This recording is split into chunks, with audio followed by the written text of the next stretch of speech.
Buenas, en este vídeo vamos a continuar con formulación inorgánica y vamos a ver los oxoácidos y sus excepciones. Los oxoácidos. Los oxoácidos son compuestos ternarios formados por un no metal, un oxígeno y un hidrógeno.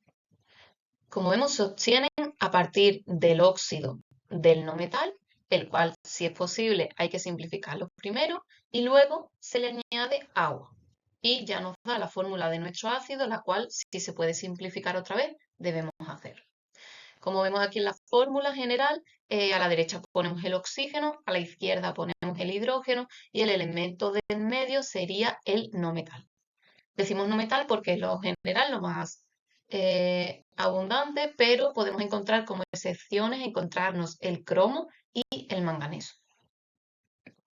Ahora, bueno, vamos a ver los tipos de nomenclaturas. Vamos a empezar por la tradicional. La tradicional consiste en poner una serie de prefijos o sufijos, ¿vale? En función a la valencia que esté usando el átomo central. Entonces nos vamos aquí donde tenemos esos prefijos y sufijos, serían hiposo, oso, ico y periico, ¿vale? En caso de que el elemento central solo tenga una posible valencia, como es el caso del cromo, que usa solo valencia 6 en estos casos, pues pondríamos la terminación ico. En caso de que tuviera dos posibles valencias, pues se usaría oso e ico, ¿vale? Oso para la valencia más pequeña, ico para la valencia más grande. Si fueran tres valencias, pues empezaríamos poniéndolas desde hipo, oso la más pequeña, luego oso y ico la grande.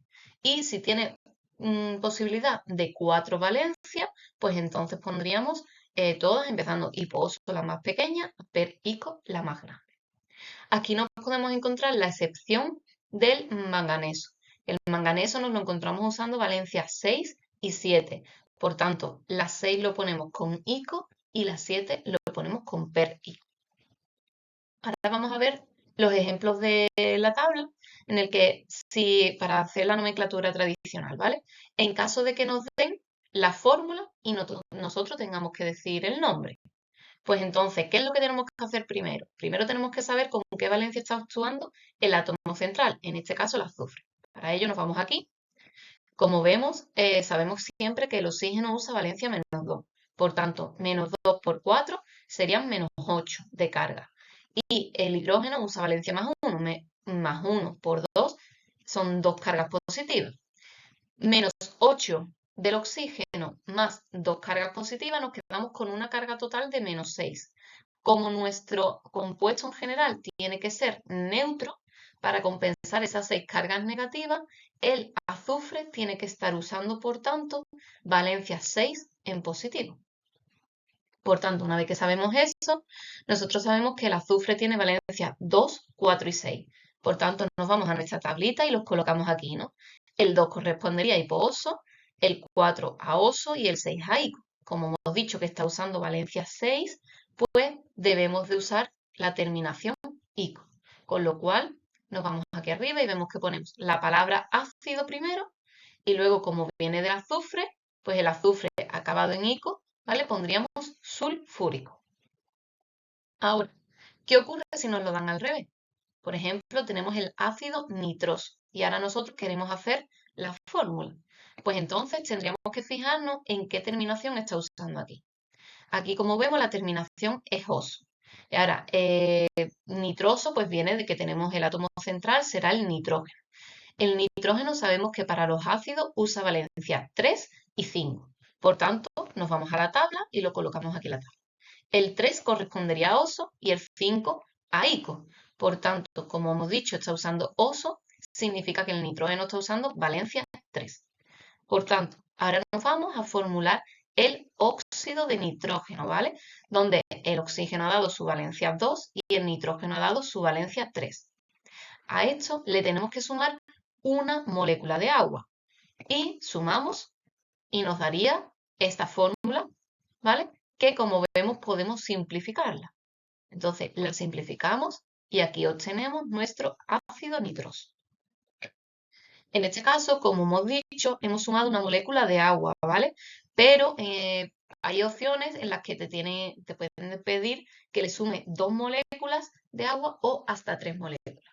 Pero para ello nos tendrían que indicar aquí delante del nitroso con un prefijo nos pondrían piro, que sería que le sumásemos 2 de agua, o nos pondrían orto, ¿vale? Que significaría que le tendríamos que sumar 3 de agua, ¿vale? Pero bueno, por lo general, como lo que se suma es 1, pues no nos ponen ningún tipo de prefijo. Ahora, pasamos a la nomenclatura sistemática de adición.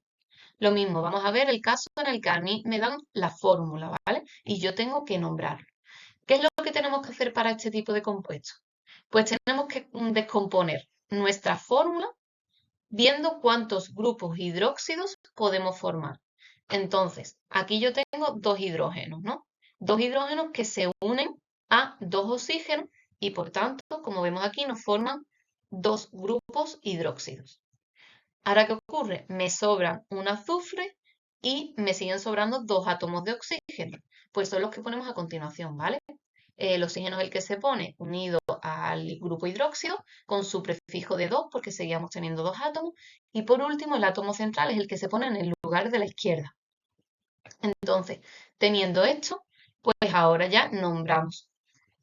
Nombramos de derecha a izquierda y diríamos el prefijo dihidróxido, otra vez el prefijo dióxido y por último nuestro elemento azufre, ¿vale? Como vemos aquí, dihidróxido, dióxido, azufre. Vale. Ahora, si nos lo dan al revés, si tenemos el nombre y nosotros tenemos que hacer la fórmula. Pues como vemos aquí tenemos hidróxido, óxido, nitrógeno. ¿Eso qué significa? Hidróxido sin prefijo significa que tenemos un grupo hidróxido. Luego, óxido tampoco lleva prefijo, con lo cual solo tenemos un oxígeno. Y por último, nuestro átomo central, que es nitrógeno. Pues ponemos una N de nitrógeno. Ya, una vez que tenemos esta fórmula, así, en forma de hidróxido, pues ahora lo que tenemos que hacer es ordenarla según la fórmula general de los ácidos. Por tanto, poniendo el hidrógeno a la izquierda, el átomo central, que es el nitrógeno, y ya los oxígenos sumados a la derecha. Y con esto reordenar esta fórmula nos llevaría a esta que tenemos aquí. Por último, la nomenclatura de hidrógeno, pues es la más sencilla, que simplemente, como vemos, dihidrógeno tetraóxido sulfato. ¿Eso qué significa? Dihidrógeno, pues tal cual estamos nombrando el prefijo que lleva el hidrógeno y lo nombramos a él. Luego nos vamos al oxígeno, nombramos entre paréntesis, ¿vale? Nombramos el prefijo que lleva el oxígeno, en este caso 4, por tanto es tetraóxido. Y por último, el átomo de en medio, ¿vale? Terminado en ato. Por tanto, tetraóxido sulfato, ¿vale? Que es lo que tenemos aquí. En caso que nos lo den al revés, pues simplemente es escribir lo que nos están dando en el nombre. Hidrógeno, como no lleva prefijo, significa que vamos a tener 1 y luego lo que vemos en el paréntesis, dióxido, pues significa que tenemos 2 oxígenos y nitrato significa que es un nitrógeno, ¿vale? Como hemos dicho, tienen que acabar en ato, un nitrógeno que sería nuestro átomo central. ¿Vale? Bueno, pues con esto hemos visto los oxoácidos y ahora vamos a pasar a ver sus excepciones. Bueno, ahora vamos a ver las excepciones de los oxoácidos. Como hemos dicho antes, lo habitual es que tenemos que añadir una molécula de agua, pero en el caso de que nos digan que quieren que sea 2, tendrían que decirnos el prefijo piro, o si quieren que sea 3, sería el prefijo orto, ¿vale? Pero hay excepciones en las que lo habitual, en vez de una, es que añadamos 3 moléculas. Por tanto, en ese caso no nos dicen ningún prefijo. Y sin embargo, si nos dicen prefijo a la hora de que quieran que sumemos una, que nos dirían el prefijo meta, o que sumemos 2, que nos dirían el prefijo piro, ¿vale? Entonces, por esta parte, pues obtenemos las excepciones en las que lo habitual es añadir 3 de agua. Estos casos son el boro, usando su valencia más 3, o el fósforo, arsénico y antimonio, tanto cuando usa su valencia 3 como cuando usa su valencia 5. En esta tablita hemos puesto el ejemplo solo para el fósforo, ¿vale? Los demás son iguales y usando su valencia 5, por ejemplo. Entonces, aquí tenemos en la primera reacción, formulamos el óxido con su valencia 5 y le sumamos una de agua, ¿vale? Y tendríamos esta fórmula. ¿Esto cómo se nombraría? Pues se nombraría ácido metafosfórico. Ese meta nos indica que se le ha sumado una. En el segundo caso, aquí vemos, le estamos sumando 2 de agua. Pues entonces sería el pirofosfórico, ¿vale? Ese piro nos señala que son 2. Y por último, la más habitual es que le añadimos 3 de agua. En este caso, se supone que nos deberían de decir orto, pero como es lo habitual en este tipo de elementos, pues entonces no nos dicen nada. Entonces tenéis que estar muy pendientes a que cuando os digan ácido fosfórico, aunque no tenga un prefijo, ustedes tenéis que saber que es uno de los elementos en los que tú te tienes que acordar que tienes que sumarle 3 de agua. De igual forma, tenemos otros elementos que lo habitual es añadirle 2 de agua. Entonces, este elemento es el silicio. Con su valencia +4, ¿vale? Tenemos por un lado, si se le suma una molécula de agua, tendríamos el nombre ácido metacilícico, ¿vale? Ese meta indica que se le ha sumado una. Sin embargo, cuando le sumamos 2 de agua, pues aquí vemos que es ácido silícico. Aquí no nos están poniendo el prefijo piro porque tenemos que sabernos que lo habitual es sumarle 2, ¿vale? Por último, tenemos los oxoácidos de doble átomo central, ¿vale? Hasta ahora los que hemos estado viendo habitualmente, pues el átomo central solo no lleva un subíndice, ¿vale? Porque solo lleva un elemento un átomo de ese tipo. Pero hay casos en los que encontramos que tienen 2 átomos centrales.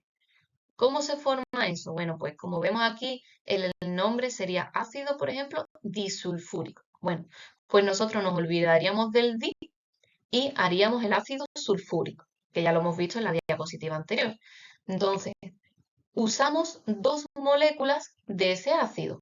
Se suman, ¿vale? Obtenemos esto y al resultado que nos haya dado le restamos una molécula de agua y el resultado ya es nuestro ácido disulfúrico. De igual modo, tenemos el ácido dicrómico. Haríamos la fórmula del ácido crómico, que es esta que tenemos aquí, sumaríamos 2 moléculas, que a lo que nos haya dado le restamos una de agua, y obtenemos el ácido dicrómico. Este es un ácido pues muy habitual de que os encontréis, ¿vale? Os lo pongo. Pues bueno, con esto tenemos los oxoácidos, ¿vale? Sus excepciones muy importantes que os acordéis de ellas, ¿vale? Bueno, nos vemos en el próximo vídeo con las oxisales y sales neutras.